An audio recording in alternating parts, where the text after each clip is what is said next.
দীর্ঘদিন ধরে আইএসএফরা আরজিকর কাণ্ডে পথে নেমে আছে। তো আজকের বেকি বাজার থেকে একটা এরকম প্রতিবাদ মিছিল হচ্ছে। তো এই প্রতিবাদ মিছিল থেকে আপনারা কি বার্তা দিতে চাইছেন? প্রতিবাদ মিছিল থেকে আমরা এটাই বলতে চাইছি, মা বোনেদের বিচারের স্বার্থে, মা বোনেদের স্বার্থে ধর্ষকদের বিরুদ্ধে বাংলার প্রতিটা মানুষকে রাস্তায় নেমে তিলোত্তমার বিচার এর আদায় করতেই হবে। সেজন্য আন্দোলন প্রতিবাদ ছাড়া বিকল্প কোনো পথ নেই, এটাই আমরা বোঝাতে চাইছি। রাজ্যে এখানে আরজিকর কাণ্ডে জুনিয়র ডাক্তাররা তারা কর্মস্থলে ফিরে গিয়েছেন। এমতো অবস্থায় কি রাজনৈতিক দিক দিয়ে মমতার জয় এবং বিরোধীদের পরাজয় বলে মনে করছেন ওয়াকিমহল? কি বলবেন এই বিষয়ে? এখানে জয় পরাজয়ের তো কেস নয়, কেসটা হচ্ছে তিলোত্তমার বিচার।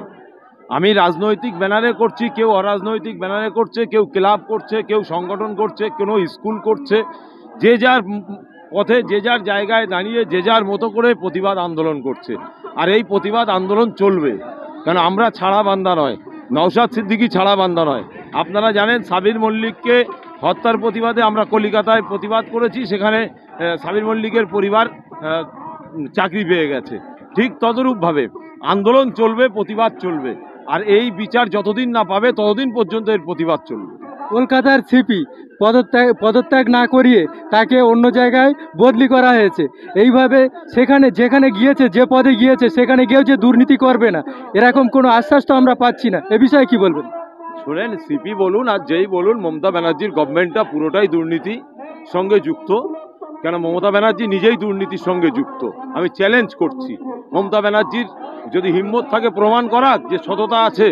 কেন তার দুর্নীতি কিসে নেই? চালে দুর্নীতি, রেশনে দুর্নীতি, আটায় দুর্নীতি, পানিতে দুর্নীতি, হসপিটালে দুর্নীতি, শিক্ষায় দুর্নীতি, স্বাস্থ্যয় দুর্নীতি, কর্মসংস্থানে দুর্নীতি, প্রতিটা জায়গায় দুর্নীতি। একটা প্রমোটার ব্যবসা করবে সেখানে দুর্নীতি, প্রত্যেকটা জায়গায় দুর্নীতি। দুর্নীতি ছাড়া মমতা ব্যানার্জির গভর্নমেন্ট চলতে পারে না। আর এটা তো কোনো সরকারই নয়, এটা জনগণের মত নিয়ে কোনো গভর্নমেন্ট নয়। এটা আমি মনে করি যে এটা একটা কর্পোরেট বিজনেসম্যানদের বিজনেস চলছে। কেন মমতা ব্যানার্জি নিজেই তো বলেছেন যে এত পার্সেন্টেজ আমাকে দাও, এত পার্সেন্টেজ তোমরা নাও। অতএব এটা তো হিসাব পরিষ্কার, বাংলার জনগণ তো এটা জানে, এটা নিয়ে তো আর বলার কিছু নেই। সবই আমরা জানি এবং বাংলার মানুষ সবই জানে, কিন্তু ভোট আসলে ফলাফল হয় অন্যরকম। কি বলবেন? ভোটটা হয় কি বাংলায়? আপনারা মিডিয়ার মানুষ, আপনারা জানেন এই বাংলায় তো ভোট হয় না।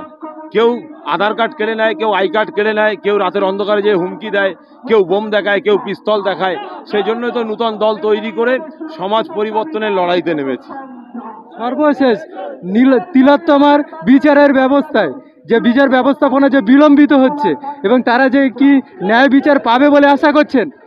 তিলোত্তমা ন্যায় বিচার পাবে, এটা আমরা আশাবাদী। কোর্ট, পুলিশ প্রশাসন, আইন আদালত ন্যায় বিচার দেবেন, এটা আমরা আশাবাদী। তারপরেও যতদিন না ন্যায় বিচার হচ্ছে ততদিন আমরা রাজপথে আছি, রাস্তায় আছি। তাতে যতদিন লাগবে ততদিন পর্যন্ত এই আন্দোলন শুরু হয়েছে, আবার এই আন্দোলন একদিন শেষ হবে।